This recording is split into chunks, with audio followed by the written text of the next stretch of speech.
NEET और UGC net परीक्षा विवाद के बीच केंद्र सरकार का बड़ा कदम। पेपर लीक और नकल रोकने के लिए लोक परीक्षा कानून 2024 की अधिसूचना जारी की।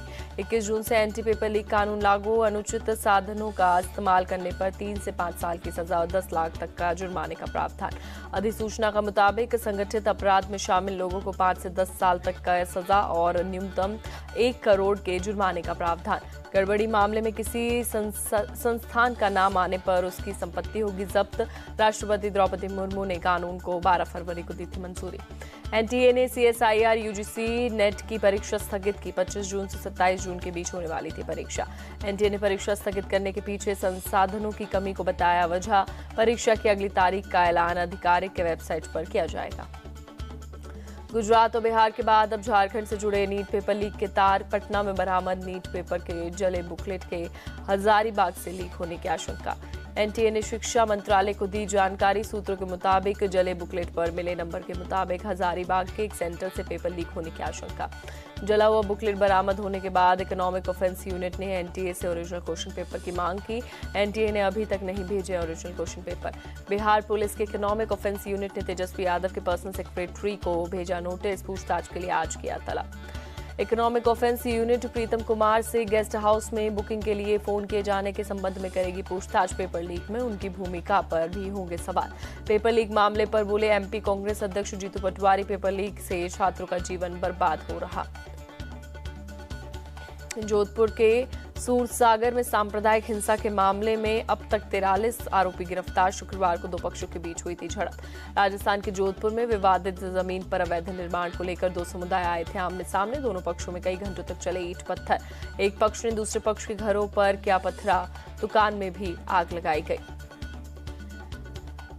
जिस जमीन पर अवैध निर्माण हो रहा था उसे लेकर 15 साल पहले हिंदू पक्ष और मुस्लिम पक्ष में निर्माण न करने को लेकर हुआ था समझौता तोड़कर निर्माण शुरू करने पर बवाल। दिल्ली में भीषण जल संकट जारी। संजय कॉलोनी, ओखला समेत कई इलाकों में टैंकर से हो रही है पानी की सप्लाई। दिल्ली के मयूर विहार में भी पानी की किल्लत। टैंकर से हो रही है पानी की सप्लाई। पानी के लिए लगी कतार। दिल्ली की जल मंत्री आतिशी के अनिश्चितकालीन अनशन का आज दूसरा दिन। इंडिया गठबंधन के नेताओं के साथ आने की अपील की। 24 और 25 जून को होगा नए सांसदों का शपथ ग्रहण। 26 जून को लोकसभा अध्यक्ष का चुनाव। भर्तृहरि मेहताब को प्रोटेम स्पीकर बनाने पर कांग्रेस नाराज। जयराम रमेश बोले सबसे ज्यादा बार चुनाव जीते सांसद को बनाते हैं प्रोटेम स्पीकर। जयराम रमेश ने कांग्रेस सांसद कोडी कुन्नील सुरेश का दिया हवाला। कहा 8 बार के वो सांसद है लेकिन उनको नहीं बनाया। संसदीय कार्य मंत्री किरण रिजिजू बोले कांग्रेस ने प्रोटेम स्पीकर का मुद्दा बनाया, शर्म आ रही है। भर्तृहरि 7 बार है सांसद। अभी जेल में ही रहेंगे अरविंद केजरीवाल। ईडी की याचिका पर दिल्ली हाईकोर्ट में फैसला सुरक्षित रखा। जेडीएस एमएलसी सूरज रेवन्ना के खिलाफ यौन शोषण की धमकी देकर जबरन वसूली का मामला। 2 लोगों पर एफआईआर दर्ज की गई। मुंबई में समुद्र पर बने 21 किलोमीटर लंबे अटल सेतु में कई जगह दिखी दरार। शिवड़ी से नावासिवा के 18,000 करोड़ की लागत से तैयार हुआ था पुल। महाराष्ट्र कांग्रेस प्रमुख नाना पटोले ने किया अटल सेतु का दौरा। राज्य और केंद्र की बीजेपी सरकार पर लगाया भ्रष्टाचार का आरोप।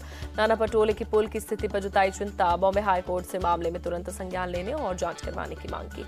एमएमआरडीए ने नाना पटोले के आरोपों को बताया बेबुनियाद। कहा अटल सेतु में किसी तरह की दरार नहीं है बल्कि अप्रोच रोड में मामूली दरार है। डिप्टी सीएम देवेंद्र फडणवीस ने भी नाना पटोले के आरोपों से किया इनकार। कहा कांग्रेस पार्टी ने झूठ के सहारे दरार का एक लंबा प्लान बना लिया।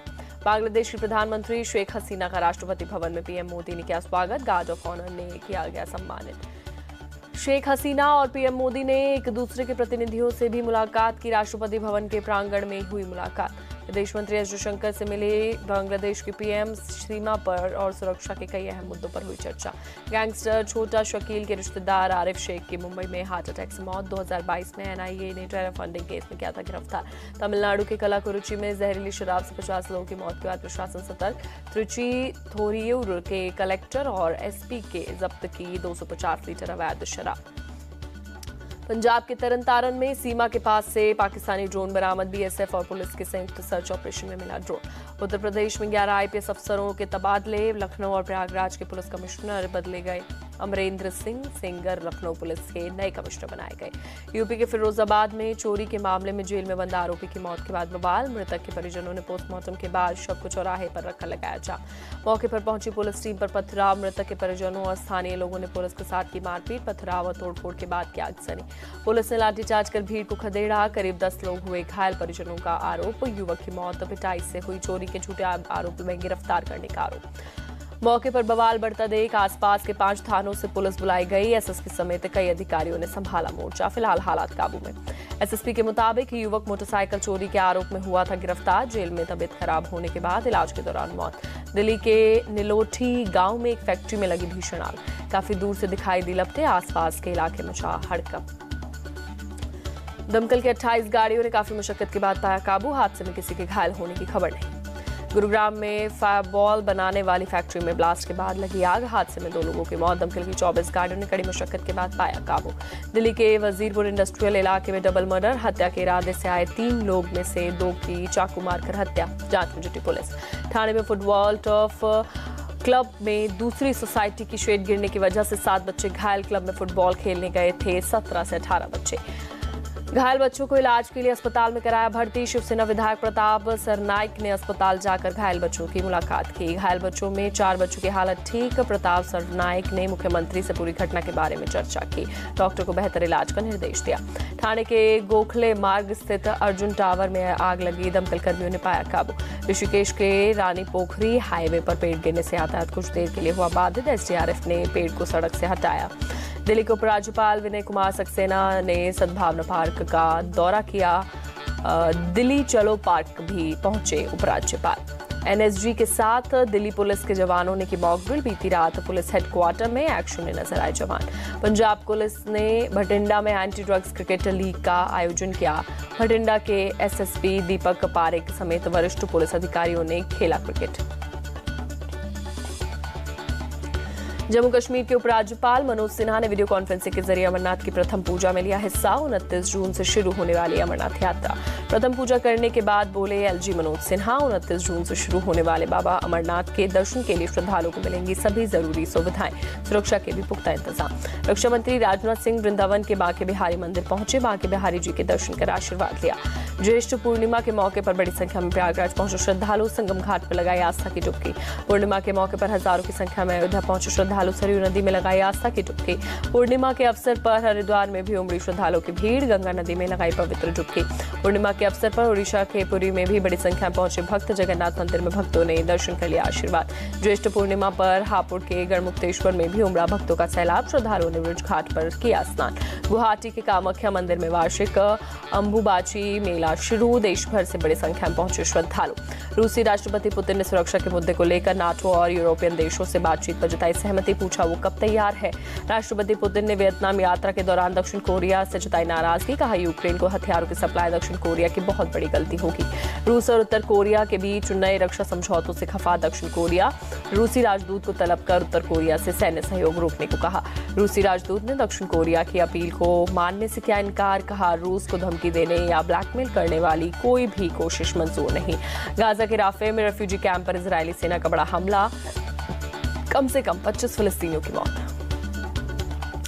गाजा हेल्थ मिनिस्ट्री के मुताबिक हमले में 50 से ज्यादा लोग हुए घायल। इजरायली सेना ने हमले की जांच की बात कही। उत्तर पश्चिम पाकिस्तान में स्वात जिले के मदयान शहर में एक शख्स की ईश निंदा के आरोप में हत्या। पुलिस ने सैकड़ों अज्ञात लोगों के खिलाफ एफआईआर दर्ज किया।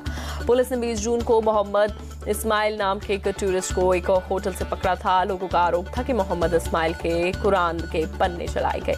नाराज भीड़ ने मदयान के पुलिस स्टेशन पर हमला कर आग लगा दी। मोहम्मद इस्माइल को थाने से बाहर निकालकर भीड़ ने उसे भी जिंदा जला दिया। अमेरिका के अरकानसस में सुपरमार्केट में गोलीबारी। 3 लोगों की मौत, 2 पुलिसकर्मी समेत 10 लोग घायल। दक्षिणी चीन में भारी बाढ़ और लैंडस्लाइड का कहर। अब तक 47 से ज्यादा लोगों की मौत। ग्वांगडोंग प्रांत में भारी बारिश और बाढ़ की वजह से सैकड़ों घर पानी में डूबे। लैंडस्लाइड की वजह से कई गांव हुए तबाह। बाढ़ की वजह से कई इलाकों में सड़कें बही। राहत और बचाव के काम में जुटी रेस्क्यू टीम को करना पड़ रहा मुश्किलों का सामना।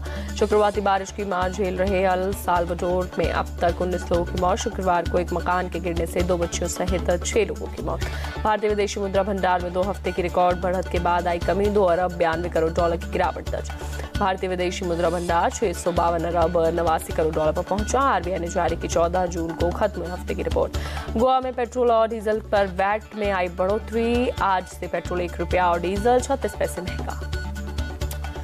T20 विश्व कप के सुपर 8 में आज भारत और बांग्लादेश का मुकाबला। एंटीगुआ में सर विवियन रिचर्ड्स स्टेडियम में रात 8 बजे से होगी टक्कर। बांग्लादेश को हराकर सेमीफाइनल की दावेदारी मजबूत कर सकता है भारत ने अपने पहले मैच अफगानिस्तान को हराया। बांग्लादेश को पहले मैच में मिली हार। T20 विश्व कप में बांग्लादेश के खिलाफ अजय है भारत। अब तक खेले 4 मैच में भारत ने दर्ज की जीत। T20 में खेले 13 मुकाबले में सिर्फ 1 मैच हारा भारत। बांग्लादेश के खिलाफ प्लेइंग 11 से बाहर हो सकते हैं शिवम दुबे, संजू सैमसन या यशस्वी जायसवाल को मिल सकता है मौका।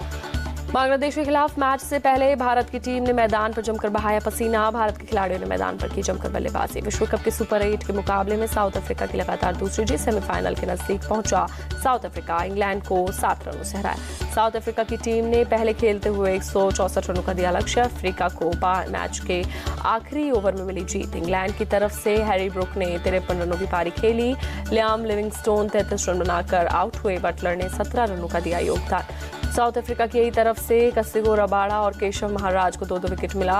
बाटमैन और नॉर्किया को 1-1 विकेट मिला। साउथ अफ्रीका की तरफ से डिकॉक ने 65 रनों का विस्फोटक पारी खेली। डेविड मिलर ने 43 और हेंड्रिक्स ने 19 रन बनाए। इंग्लैंड की तरफ से जॉर्फर आर्चर को 3 विकेट मिले। मोइन अली और आदिल राशिद को 1-1 विकेट मिला। क्विंटन डिकॉक बने player of the match. De Kock ने 38 गेंदों में 65 रनों की पारी खेली। सुपर 8 में ऑस्ट्रेलिया ने बांग्लादेश को दी शिकस्त। डकवर्थ लुइस नियम के तहत 28 रनों से जीता ऑस्ट्रेलिया। बांग्लादेश ने पहले खेलते हुए 141 रनों का दिया लक्ष्य। ऑस्ट्रेलिया की टीम 12वें ओवर में 100 पर थी, तभी बारिश ने खेल रोक दिया। दोबारा मैच शुरू नहीं होने पर डकवर्थ लुइस नियम से ऑस्ट्रेलिया को विजेता घोषित किया। रन औसत से जीता ऑस्ट्रेलिया। पैट कमिंस ने बांग्लादेश के खिलाफ लिया हैट्रिक। तौहीद हृदय, मेहदी हसन और महमूदुल्लाह का विकेट लिया। T20 वर्ल्ड कप में हैट्रिक लेने वाले दूसरे ऑस्ट्रेलियाई गेंदबाज बने। वनडे और T20 वर्ल्ड कप में सबसे ज्यादा विकेट लेने वाले गेंदबाज बने मिशेल स्टार्क। मलिंगा के 94 विकेट का रिकॉर्ड तोड़ा।